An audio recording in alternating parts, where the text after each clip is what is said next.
नमस्कार, जय श्री कृष्णा, राधे राधे। आप सभी का ब्रजदर्शन ब्लॉग्स में स्वागत करती हूँ। आशा करती हूँ आप सभी बहुत अच्छे होंगे। आज के इस वीडियो में हम जानेंगे कि मकर संक्रांति पर और कौन से ऐसे नियम और नेम हैं जो हम उठा सकते हैं और उन्हें कैसे उठाया जाता है। वैसे तो मकर संक्रांति पर उठाने जाने वाले बहुत नियम हैं, उनकी कोई गिनती नहीं है, इतने नियम उठा सकते हैं उन नियमों को। लेकिन कुछ ऐसे खास नियम हैं जिनके बारे में आज के इस वीडियो में आपको बताऊंगी कि इन नियमों को करने से हमें बहुत पुण्य की प्राप्ति होती है। तो आप वीडियो अंत तक देखिएगा। मकर संक्रांति का त्यौहार तो पौष माह के कृष्ण पक्ष की प्रतिपदा को जब सूर्य मकर राशि में प्रवेश करता है तब मनाया जाता है। ये 14 जनवरी को मनाया जाएगा। सुबह के समय हलवा पूरी या फिर बहुत लोगों के यहाँ खीर बनाई जाती है और खिचड़ी, रेवड़ी, मूंग की दाल, चावल मिलाकर जैसे खिचड़ी होती है वो मिलाकर ब्राह्मणों को और गरीबों को दान भी किया जाता है और अपने घर में खिचड़ी भी बनाई जाती है। ये सब इस पर्व के दिन मनाया जाता है। बहुत से नेक उठाए जाते हैं, दान पुण्य किए जाते हैं। साथ में सामर्थ्य अनुसार कोई भी 14 चीज़ गरीबों को दान की जाती हैं। संक्रांत के वैसे 360 प्रकार के नेक होते हैं, जिनको मैंने अभी आपको बताया था कि बहुत नेक होते हैं। 360 प्रकार के नेक हैं, तो एक साथ तो कोई नहीं कर सकता। जैसे 100 सेरा का कल मैंने वीडियो डाला था, आप उसमें देख सकते हैं 100 सेरा का वीडियो कि 100 सेरा का नियम कैसे उठाया जाता है और 14 चीज़ क्या क्या बांटी जाती हैं, ये भी मेरा वीडियो मेरे चैनल पर आ चुका है, तो आप ये भी जाकर वीडियो देख सकते हैं। जिन लड़कियों की इसी वर्ष से शादी होती है उन लड़कियों से जो भी नियम करवाया जाता है, दूसरे साल उन लड़की से उद्यापन कराकर उसके मायके से ससुराल में विशेष बायना भेजा जाता है। बहुत से घरों में संक्रांत के दिन यानी कि मकर संक्रांत के दिन लड़कियों के जैसे ससुराल में सामर्थ्य के अनुसार हर वर्ष लड़की, दामाद व बच्चों के ठंडे गर्म वस्त्र, फल, मिठाई, गजक, रेवड़ी और दामाद के टीके के जैसे लिफाफा लड़की व बच्चों के लिए रुपए भेजे जाते हैं। बहुत घरों में ऐसा होता है। तो संक्रांत के दिन जो भी दान धर्म करते हैं वो सब हमें उससे बहुत पुण्य मिलता है और कहा जाता है कि वो सब हमको प्राप्त होता है। जैसे मृत्यु के बाद हमको ये सब चीज़ प्राप्त होती है। तो बहुत लोगों के यहाँ जैसे सास ससुर को मनाया जाता है, ऐसा दान ऐसा नेक उठाया जाता है कि सास ससुर को मनाना। ये जो नेक हैं ये हमको एक बार ही करने होते हैं, जैसे ये हमें पूरे साल नहीं करने होते। जैसे सास ससुर को मनाना तो उसमें सास और ससुर के लिए कपड़े देने होते हैं, 5 वस्त्र देने होते हैं, मिठाई देनी होती है और उनको कुछ दक्षिणा देनी होती है। ऐसे ही ननद को मनाना होता है, उसमें जेठ जेठानी को मनाना होता है। ये सारे जो काम हैं ये एक बार ही किए जाते हैं संक्रांत वाले दिन ही, ये हमें पूरे वर्ष नहीं करने होते। जैसे सासू को सीढ़ी चढ़ाना, तो चांदी की सीढ़ी होती है, एक छोटी सी चांदी की सीढ़ी बनवाई जाती है, वो फिर हमें सास को देनी होती है। तो जैसे हर सीढ़ी पे जितनी सीढ़ी होंगी घर में, हर सीढ़ी पे अपनी श्रद्धा के अनुसार पैसे रखे जाते हैं और लास्ट वाली सीढ़ी पे चांदी की सीढ़ी रखकर ये वाला नियम लिया जाता है। तो ये भी उसी दिन किया जाता है, ये पूरे साल नहीं किए जाते। और आगे जो पूरे साल किए जाते हैं वो नियम मैं आपको बताती हूँ। जैसे एक नियम लिया जाता है घाट पाट। इसमें जैसे सींचने का नियम बड़ी संक्रांति से लिया जाता है। यदि रोज सींचना हो तो रोज सींचा जाए, अन्यथा महीने में एक संक्रांति आए उस दिन 31 जगह पूरे 1 माह तक सींचकर पूरा कर लिया जाता है। और अपने घर के आगे जैसे थोड़ा सा गोबर रखकर उस पर जल के छींटे देकर तथा रोली की 7 बिंदी लगाकर चावल चढ़ाए जाते हैं। जब गोबर की डेरी के आगे सींचा जाता है, इस प्रकार 12 माह तक पूजा की जाती है। इसके बाद दूसरी संक्रांति के अवसर पर एक साड़ी या ओढ़ना और एक चांदी का गिलास में मेवा भरकर तथा उस पर 1 रुपया डालकर हाथ में स्पर्श करके अपनी सास को चरण स्पर्श करते हुए दे देते हैं। एक नियम होता है चिड़िया मुट्ठी। यह देने का नियम बड़ी संक्रांति से लिया जाता है। 12 महीनों तक 1-1 मुट्ठी चावलों को महीने में आने वाली संक्रांति को चिड़ियाओं को देते हैं। 12 माह पूरे होने पर बड़ी मकर संक्रांति के दिन उद्यापन करके एक चांदी की चिड़िया, चावल और रुपए अपनी श्रद्धा के अनुसार इन पर हाथ फेर कर यानी कि जो मनसते हैं वैसे कर मनसने के बाद अपनी सासू माँ के चरण स्पर्श करके उन्हें दे दें या किसी मंदिर में पंडित को दान कर दें। एक होता है कोठी मुट्ठी। इसका नियम भी बड़ी इस मकर संक्रांति से लिया जाता है। एक बर्तन में चावल भर लिए जाते हैं। बर्तन से प्रतिदिन मुट्ठी भरकर चावल थाल में भर लिए जाते हैं। इसके बाद इन थालों के चावल को प्रतिदिन 31 थाली चावलों को माह की संक्रांति तिथि के दिन ब्राह्मणों को दान दे देते हैं। इसके बाद मकर संक्रांति के दिन विधि अनुसार उद्यापन किया जाता है।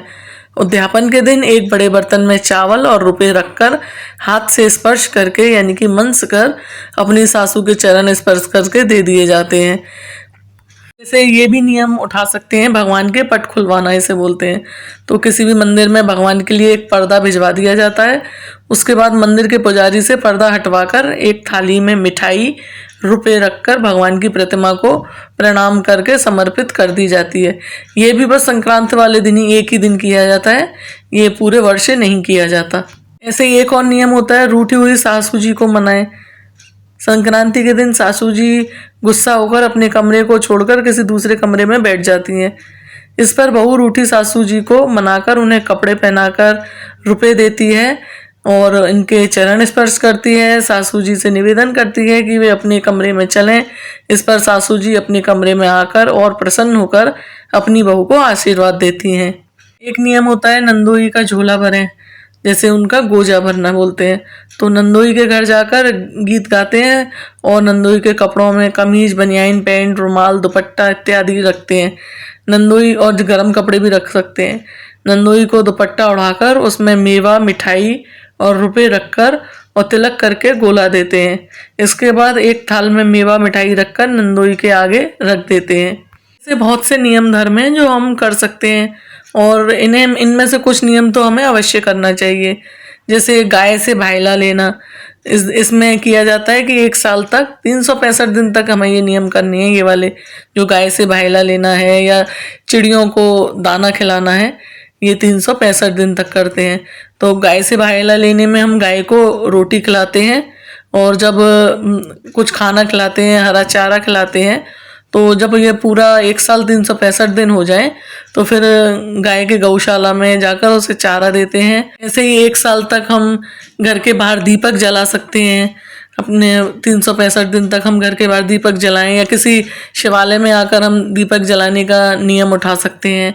तो फिर एक साल पूरा होने के बाद उद्यापन हो जाए, अगर हम किसी शिवालय में दीपक जला रहे हैं तो वहाँ पर फिर हमें चांदी का दीपक, एक छोटा सा चांदी का दीपक या अपनी श्रद्धा के अनुसार आप दान कर सकते हैं और शिव जी का जैसे प्रसाद, भोग प्रसाद लगाकर और चांदी का दीपक दान किया जाता है। ऐसे ही हम चींटियों के लिए भी नियम उठा सकते हैं कि थोड़ा सा आटा, उसमें थोड़ा सा कुछ मीठा डालकर चींटियों के बिल के पास रख दें। तो एक साल तक चींटियों के लिए भी ये नियम उठाए जा सकते हैं। और एक नियम उठाया जाता है कि जैसे जो सफाई कर्मचारी होते हैं उनसे भाईला लेना।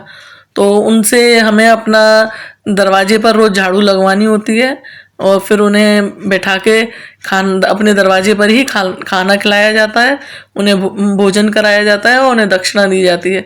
तो ये भी 365 दिन ही एक साल तक अगली संक्रांत पर जब इसका उद्यापन करते हैं। यदि अगर वो लेडीज़ हैं तो उन्हें साड़ी और 5 कपड़े जैसे लेडीज़ों के सब देने होते हैं, शॉल, गर्म कपड़े, दक्षिणा, सुहाग की चीज़ें, ये सब चीज़ें उन्हें देनी होती हैं। अगर जेंट्स हैं तो जेंट्स के कपड़े देने होते हैं। ऐसे ही आप 365 दिन बहुत सारी कहानियाँ सुनने का भी नियम ले सकते हैं कि आप नियम बना लें कि हमें ये कहानी ज़रूर सुननी है। जैसे सब धार्मिक कथाएं, विष्णु भगवान की कहानी, एकादशी की कहानी, ये सब कहानियाँ सुनने का भी आप नियम ले सकते हैं। फिर आप इसका उद्यापन कर सकते हैं। इसके उद्यापन में भी जैसे धार्मिक पुस्तकें आप किसी मंदिर में भेंट कर सकते हैं। जो आपने पुस्तक पढ़ी है, जो कहानी पढ़ी है, धार्मिक पुस्तकें आप मंदिर में भेंट कर सकते हैं।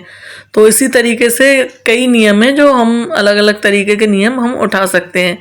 अब बात सोचने की ये है कि ये नियम हमें 365 दिन करने होते हैं और यदि महिलाओं को कोई मासिक धर्म आ जाए या कोई कहीं चले जाएं या हम भूल जाते हैं ये नियम लेना, तो उसमें भी हमें कोई जैसे वहम करने की ज़रूरत नहीं है। अगर मान लो हमारा कुछ ऐसी प्रॉब्लम आ गई है, हम जैसे भूल गए हैं अपने नियम को कुछ करना, तो उसमें हम वापस जब हमें ध्यान आए या जब हम करने लायक हों तब से फिर गिनती चालू हो जाती है। हमें मतलब कुल मिलाकर 365 दिन हमें ये नियम करने हैं, तो उनकी गिनती पूरी करनी होती है, तो फिर उसी हिसाब से पूरा कर सकते हैं। ऐसे ही राम जी की पत्तल का भी नियम लिया जाता है कि राम जी के निमित्त पत्तल निकाली जाए और किसी राम दरबार है जैसे मंदिर है वहाँ जाकर वो पत्तल चढ़ाई जाए, तो फिर इसका भी उद्यापन की विधि अलग है। इसी तरह आप राह रोटी का भी नियम ले सकते हैं।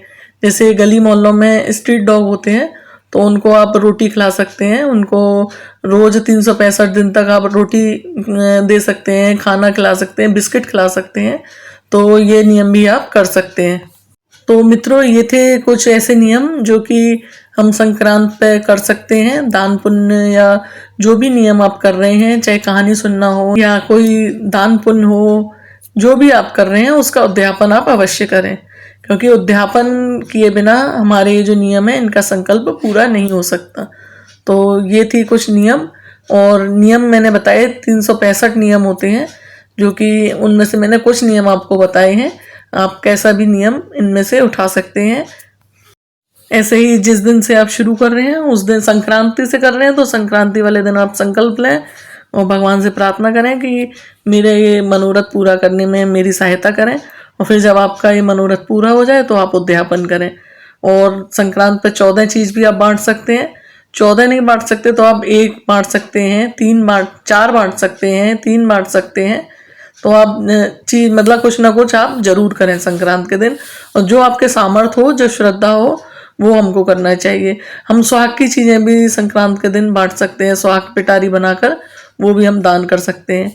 तो जितनी जिसकी सामर्थ्य हो, जितनी श्रद्धा हो, उस हिसाब से आप नियम उठा सकते हैं। मकर संक्रांति के नेक बहुत होते हैं, इसके अतिरिक्त और भी बहुत से ऐसे नेक हैं, और यह सब करने वाले की रुचि, श्रद्धा और अर्थ जैसे आर्थिक शक्ति पर निर्भर करता है। लेकिन जो भी नेक किया जाए उससे संबंधित सभी बातों को पूरा जरूर करना चाहिए।